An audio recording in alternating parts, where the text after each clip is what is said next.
ক্ষমতা আমাদের কোনো সমস্যা নেই। আমরা চাই দেশটা সুন্দরভাবে চলুক, সুস্থভাবে চলুক, শান্তিপূর্ণ একটা নির্বাচন হোক, দ্রব্যমূল্যের দামটা নিয়ন্ত্রণে আসুক, দেশ চাঁদাবাজ মুক্ত হোক, আমরা যেন দুজনে ডাইল ভাত খায় যেন নিরীহ মানুষ যেন শান্তিভাবে চলতে পারি, এটাই আমাদের চাওয়া। আচ্ছা ভাই, আপনার কোনো ব্যবসায়ী প্রতিষ্ঠান আছে? আমার ব্যবসা বলতে আমি ছোটোখাটো একটা ব্যবসা করি, এটা হলো আতর টুপি, অল্প একটু চালান, ওটার ব্যবসা করি সপ্তাহে একদিন, ওই কুনিপাড়া পাটাতন মসজিদের সাথে। আচ্ছা, মানে ওখানে কোনো চাঁদাবাজ কোনোকে মানে ভাড়ার জন্য কোনো লোক গেছে?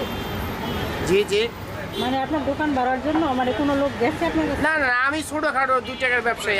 আমার ওই মসজিদের সামনে একটু আতর টুপি এগুলো বেশি, আমার তো চাঁদাবাজ কি আর আমার তো কী করবো, কিন্তু আমি সাধারণ মানুষ, আমার কাছে জিনিসটা খুব, আমার বলতে না, সারা বাংলাদেশের মানুষ সবারই একটা দিনের মধ্যে কামনা লাগছে, একটা নিরীহ মানুষ, হ্যাঁ অবশ্যই একটা নিরীহ মানুষে এভাবে মানে ভালো, হ্যাঁ অন্যায় করছে, সে যত বড় অন্যায় করুক তার বিচার আইনে করবো, কিন্তু এইভাবে এক মানুষের বুকের মধ্যে পাথর দিয়া মাইরা এইভাবে মাইরা ফেলা, জিনিসটা তো অনেক অনেক বড় একটা খারাপ কাজ করছে। তো আমরা সাধারণ মানুষ চাই এটার বিচার হোক, সে যেই দলেরই হোক, সমস্যা নেই। বাংলাদেশে এরকম যাতে দ্বিতীয়বার না হয়। হ্যাঁ, আমি এটাই চাই, আমার চাওয়া পাওয়া এটাই, বাংলাদেশের দ্বিতীয়বার যেন এরকম না হয়। আরও একটা চাওয়া পাওয়া আছে যে দেশটা সুন্দর হোক, স্বাভাবিক হোক, সুস্থভাবে একটা নির্বাচন হোক, দ্রব্যমূল্যের দামটা নিয়ন্ত্রণে আসুক।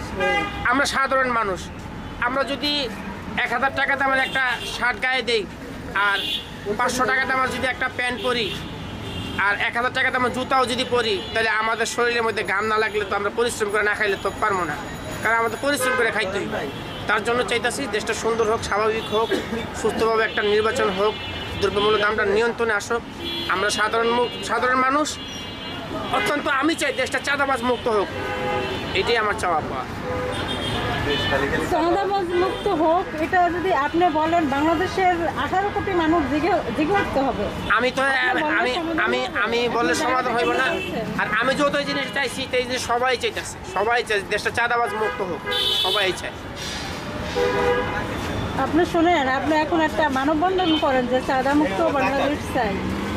এটা আমি চাঁদাবাজিরা মানে কিছু রাজনীতিবিদ এরা বলছে যে আমরা যে রাজনীতি করি আমাদের মানে সংগঠন চালাইতে হইলে মানে কিছু চাঁদার দরকার আছে, বলে না অনেক সময়। এখন শুধু আমি বলতে না, আমি একা না, আমলটা কেমন ছিল? এখন যে আপনি খালি বলতেছেন চাঁদাবাজ, এবার আমি বলতেছি, আমি লীগ আর বিএনপি ওই কথাটা বলতে চাইতেছি না। চাঁদাবাজ যেই করছে বা যেই করুক, আমি একটা কথা বলতে চাইছি যে আমি কোনো দল করি না বা আমি কোনো দলীয় লোক না। আমি যে জিনিসটা সবসময় চাইছি এবং আমার মতন আরও কয়েকজন তারাও চাইছে এবং সাধারণ মানুষ এরাও চাইব, সবটাই চাই, আমিও চাই যে দেশটা সুন্দর হোক, স্বাভাবিক হোক, সুস্থভাবে একটা নির্বাচন হোক, দেশে চাঁদাবাজ মুক্ত হোক, দ্রব্যমূল্যের দামটা নিয়ন্ত্রণে আসুক, আমরা সাধারণ মানুষ যেন 2-4টা ডাইল ভাত খেয়ে যেন বাঁচতে পারি, এটাই আমাদের চাওয়া পাওয়া। ধন্যবাদ। আপনার বললেন যে চাঁদা মুক্ত বাংলাদেশ চাই। আমি সাংবাদিক জবা, জাতীয় প্রেস ক্লাব। আপনার নামটা একটু আবার বলেন। আমার নাম মোহাম্মদ আব্দুল কাদির। আমি টেলিভিশন কমপ্লেক্সে ছোটো একটা জব করি, পাশাপাশি একটা ব্যবসা করি। আর সাধারণ মানুষ, এটাই আমার পরিচয়, আমি সাধারণ একটা মানুষ।